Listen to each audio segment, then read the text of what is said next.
একটা কথা আমরা খুব পরিষ্কার করে বলতে চাই, যে কথাটি হচ্ছে 1971 সাল আমাদের অস্তিত্ব। এই কথাটা খুব জোরে সোরে মনে রাখবেন।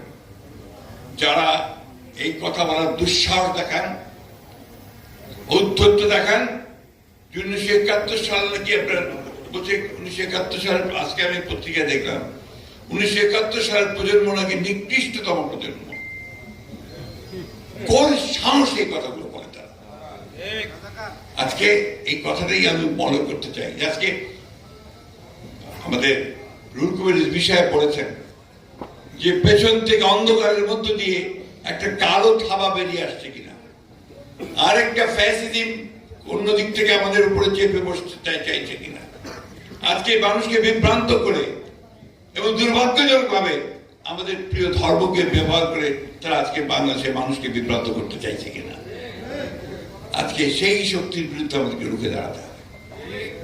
আজকে নতুন সেই লড়াই, একদিকে আমাদের বাংলাদেশকে একটা রাজনৈতিকভাবে, অর্থনৈতিকভাবে দৃঢ় অবস্থানের মধ্যে দাঁড় করাবার লড়াই, আরেকদিকে হচ্ছে এই অপশক্তিকে রুখে দেওয়ার লড়াই।